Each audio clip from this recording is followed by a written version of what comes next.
Hey everyone, Dockwell here, and welcome to another one of my Dota 2 hero guides. Today we're going to be taking a look at Undying. So Undying is a support hero, usually played as a support, but it's actually recently been played as an offlaner as well. And so I'm actually going to focus on the offlane version of this hero, and that's because this hero plays pretty much the same way, whether it's played as a support or as an offlaner. The real difference is, as an offlaner, you can be a little bit more aggressive, dominate the early game a little bit more, you get more items, you scale a little bit better, you're more of a threat, but overall, you kind of play the game the same way. It's just, as a support, you're just kind of a Tombstone bot. You just kind of team fight, put down a Tombstone, run in, maybe are a little bit tanky, do a little bit of damage, but otherwise you just kind of soak spells and place down one of your normal abilities. And so that's how actually we can think about Undying in general. So I kind of alluded to it there with one of his spells, is that this is one of the heroes in the game that has a normal spell as kind of the defining spell of the hero. And so you have other heroes like Terrorblade with Metamorphosis,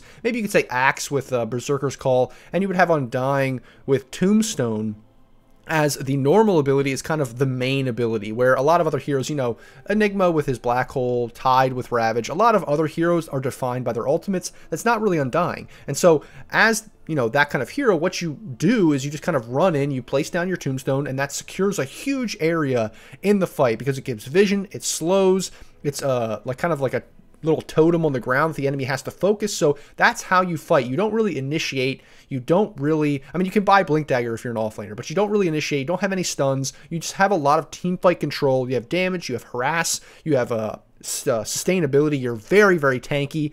And that's how you kind of scale into the later game. That's how you play team fights. And then the other part of this hero also is that it's a very, very dominant early game laning stage hero. You're one of the best early game laning stage heroes, probably one of the best level 1 heroes, and that's because you steal strength, you gain strength obviously when you're stealing it from them, so you're stealing their HP. If it's a strength hero, you're stealing their damage, and then you're just very, very hard to fight into. And then as a core especially, you get some items, you know, you're getting your last hits, you push towers, you just like pressure the map super, super hard, make space for your carry, potentially make space for your mid. They're probably fighting with you those two sometimes, but you can kind of run around with either just the supports or the supports in the mid and just take over the entire map early. And then later in the game, if you have, you know, stuns on the on your team that you can lock people in place so the enemy doesn't have much mobility and they have to commit to team fights, you can just place down your Tombstone, you use your ultimate, you run in, you're super tanky, hard to deal with, slowing people, giving vision, all that kind of stuff, and that's what you do as Undying. So it's actually a pretty straightforward and pretty simple hero. It's just the biggest problem with the hero is you need to get off to a good start, and you need your team to play around you to obviously secure those areas, whether it's Roche or the high ground or whatever the fight is, and not let the enemy just run away and not let them just disengage from your good team fight ultimate, because you kind of control an area, and if they run away from that area, then, you know, your spells are on cooldown, and you can't really do much for the next minute or so. And so that's Undying. That's how to think about him in general. Now let's jump in and take a look at his abilities. So now that we understand Undying in general, we can take a look at his abilities and see how he's able to be that good tanky early game hero like I talked about, that also has this kind of normal ability as one of his main abilities. So first, we're going to take a look at Decay. So this is the spell that allows him to harass in lane, be very effective early in the game, but then also it allows him to get last hits and farm a little bit more once it's leveled up fully. And so what this does is it has a cast range here that you'll see, and then you can click it, and there's a little AoE that comes out, and then you can just press it in a area, and basically there's a little AoE and kind of an effect happens, and you steal strength and do damage in that area. So we can see here the Axe has this little debuff, losing 4 strength, and I have this buff of gaining 4 strength. And so you can just obviously use it on the relatively low cooldown hero. I'll just put free spells on, but I can just use it a bunch on Axe, and you can actually see visually that he's losing HP, not only taking damage, but his max HP is going down as well. We can also see that he has 74 damage right here, and then I can, you know, hit him with another Decay, and now he only has 70 damage, and that's because Axe is a strength hero. So really, that's the big part of this hero, is you're taking HP away from the enemy, you're doing damage to the enemy, so they're squishier, and, you know, your right clicks are now doing more in general, like overall, to their overall HP pool, but then you're also gaining damage and tankiness for yourself, so you're just trading way better. You're pretty much the best trading hero in almost the entire game, with very rare exception. And then especially if you're laning against the strength hero, which is the ideal matchup for an Undying, you're taking away their damage as well, because obviously their damage is tied to their strength, where an agility and an intelligence hero, their damage isn't tied directly to their strength, it's tied to agility or intelligence respectively. And so even if you're laning against a non-strength hero, the big thing about agility and intelligence heroes, especially early on, is they usually have lower HP pools, not as much regen, all that kind of stuff. And so even though you're not taking away their damage, you're probably taking away even more HP. They have, or not more generally, but they have even less total HP after a few decays. Your right clicks are doing even more damage to them generally overall as a percentage, and it's just so hard to fight into this hero early on, especially once he gets a few levels, and he can just dominate lanes with this ability. And then as it scales up, now it can actually be really good for lasting creeps. You can get last hits with this. You can also farm jungle with this. They recently changed the ability and buffed it to make it really, really good in scaling, and that's kind of why this hero has become more of an offlaner. Stats decay, pretty straightforward, pretty simple. The farming spell, the harass spell, the laning spell. I'm actually going to skip over Soul Rip because it has to do with creeps in an AoE, and so we're actually going to spawn a Tombstone first and show you this ability first so we can get those creeps to spawn, and then I can show you what Soul Rip does. So I'm just going to put Tombstone down, so you basically place it in this AoE, and then it has this totem that spawns, and then any enemy or creep in that AoE, every interval, there's like a zombie that spawns, and so the enemy can hit those zombies and obviously kill them, but if they're still standing in that AoE, then more zombies are just going to keep spawning on them, so it's very, very annoying for the enemy to deal with. They also do damage, chase the enemy, and then slow them with every zombie that is spawned. So we can see Axe is getting slower and slower and slower, so if he doesn't deal with this Tombstone, he's eventually going to lose all of his HP, he's eventually going to lose like all of his movement speed. You can see how hard it is for this Axe to run away, until obviously the Tombstone goes away and is gone, because it has only a duration. It's a pretty long duration, but obviously if it expires, then all of the zombies disappear. Now the other thing that can happen is when you place this Tombstone is the enemy can run up, and they can actually hit the Tombstone. It takes a certain amount of attacks, and then the Tombstone will die. So we can see the Axe is hitting it here. Once it goes down to 0, all of the zombies that are attacking Axe will suddenly disappear, and all that debuffs, all the debuffs and the damage and stuff that he's taking, they will just be gone. Now, this is where Soul Rip comes into play, because it kind of synergizes with your Tombstone here. So obviously, let's say the Axe, he's attacking this, you know, these zombies are spawning, and I'm like, well, I don't want this to die, so what I can actually do is use Soul Rip on the Tombstone there, and then it gains more HP, and basically what happens is this ability either does damage to the enemy, or it heals your allies or your Tombstone based on the creeps that are in the AoE, so around you, around where you're casting it. That includes, you know, creeps like just normal lane creeps and neutral creeps, but it also includes the zombies that are obviously attacking the enemy, all the enemies in that AoE. So if you have a bunch of zombies spawn, a bunch of people attacking the Tombstone, and there's just like zombies everywhere, and you use a Soul Rip, it's going to do a lot of damage or heal a lot. It can be very, very effective for turning fights, for saving allies, for killing enemy heroes, and obviously for keeping your Tombstone alive if they are turning and attacking it. Now the other thing obviously is because the Tombstone does have a certain amount of hits to kill, there are some counters like Snapfire, like Lena, for instance, who's really long range, has very high attack speeds. You just have to keep that in mind. Based on matchups, there are ways to easily kill the Tombstone. So those are all of the normal abilities for Undying, and then his ultimate is basically just kind of this ultimate that, with a lot of heroes that have a you know, defining normal abilities, that his ultimate just makes him better. Like, it makes the Undying hero better overall. It just kind of gives him extra control, extra damage, all the little things that you would want. So you just click it, and you just kind of transform into this insane giant zombie hero, and you can obviously easily see when he's ulted versus not. And what it does is it gives you a little bit of everything. So it gives you a little bit of slow, so I'm attacking this Axe here, and he's slowed.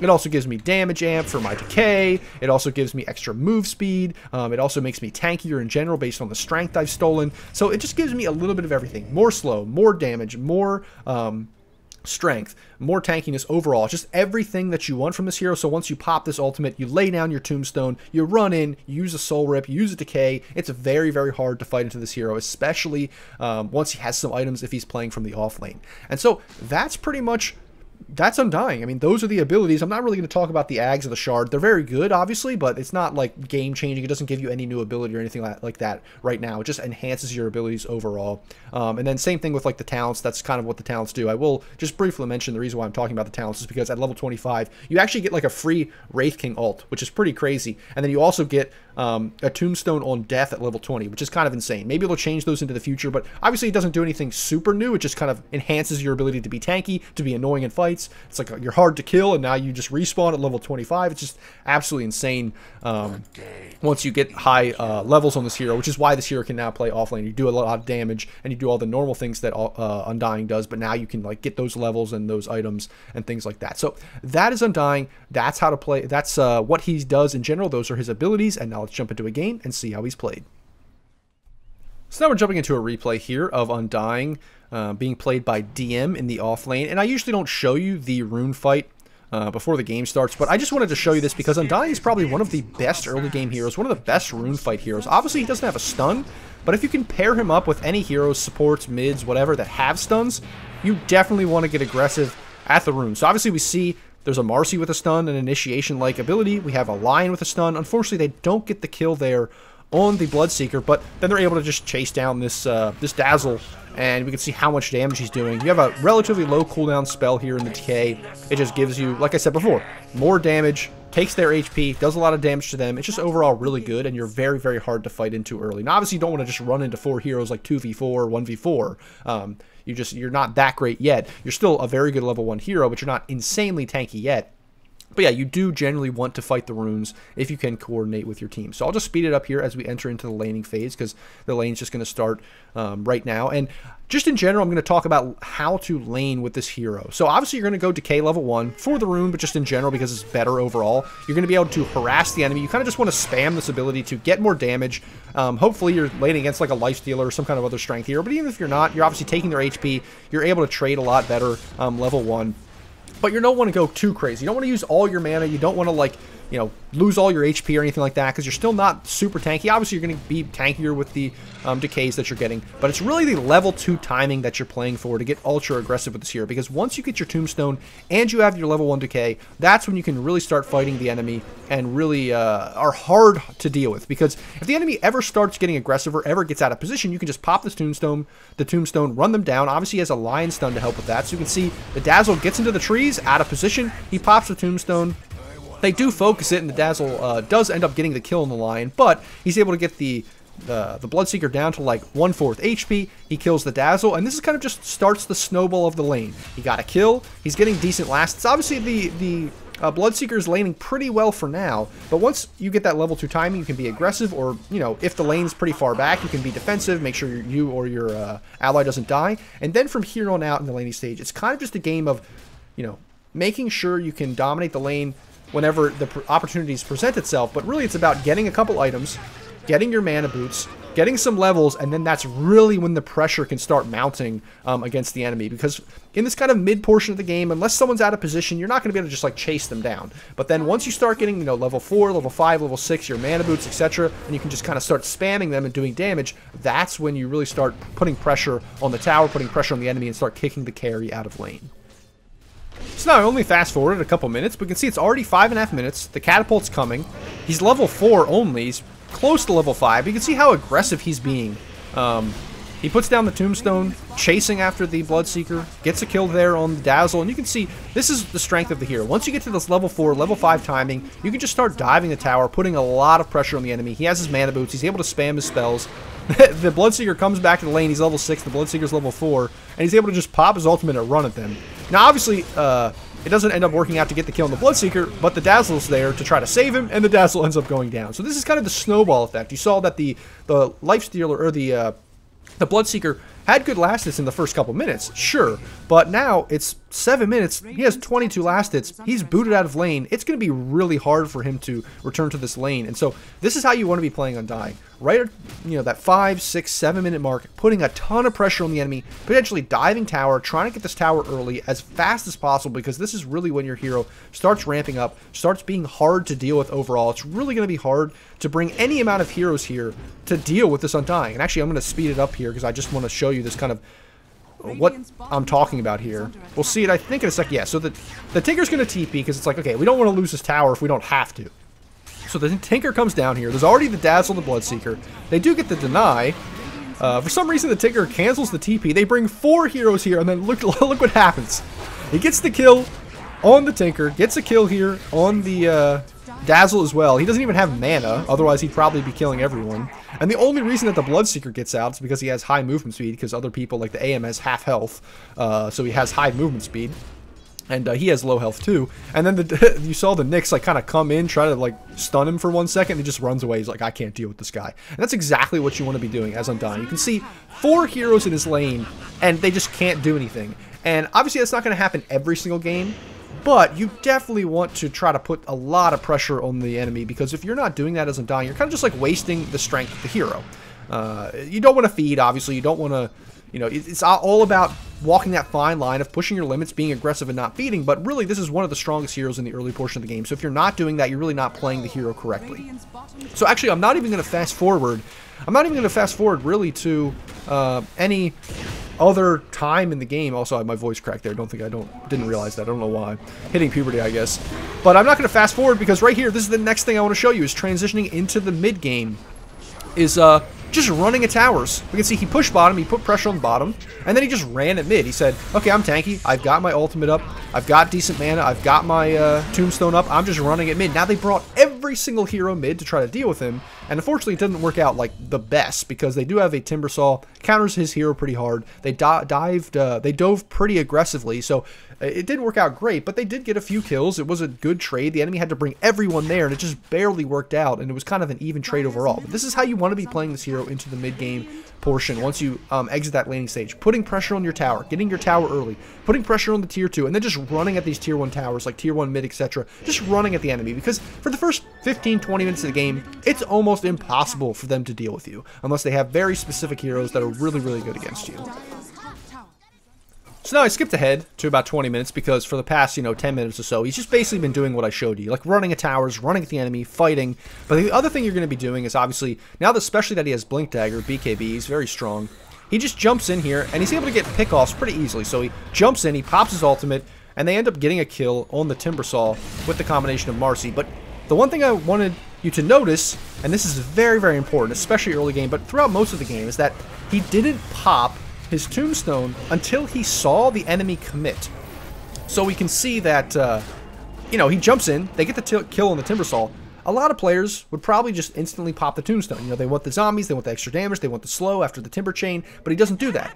He just jumps in, he knows they have enough to probably kill him. The tombstone's not really going to help, because it's only one hero. You really want a lot of heroes around the tombstone. And then he waits for the Dazzle and the Bloodseeker to jump in, and the Tinker to get there, and then that's when he pops the tombstone. And that's really, really important, because that secured both of those kills on the carry and the 5 position there, because just think about it for a second. If he jumped in, hit the timber, and just popped the tombstone, I think that the enemy probably would have just backed off. They said, let's just, if the timber gets out, he gets out. If he dies, he dies.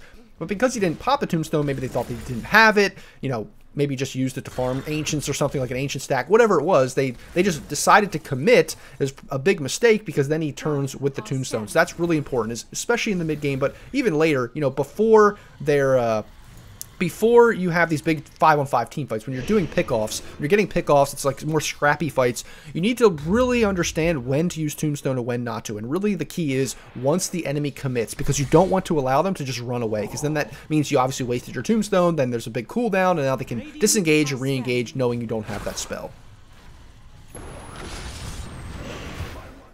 So this is the last thing I want to show you here, this last team fight. This entire game is very scrappy because they have a Bloodseeker who's very mobile, they have a Timbersaw very mobile, and a Tinker that kind of jumps in and out. So because of that, they never really were able to take a huge 5-on-5 team fight that was really good for them.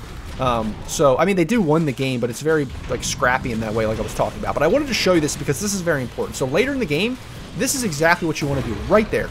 He places the Tombstone on the high ground, and that pretty much secures this AoE, this area, for his team. So he can they can choose to fight, or they can choose to back off, but the enemy basically can't really engage unless they pop BKBs like we see they're doing there. It doesn't end up working out for the best. I mean, it's not the best fight ever. Obviously, the Marcy does die, then Boker died earlier. They do end up disengaging.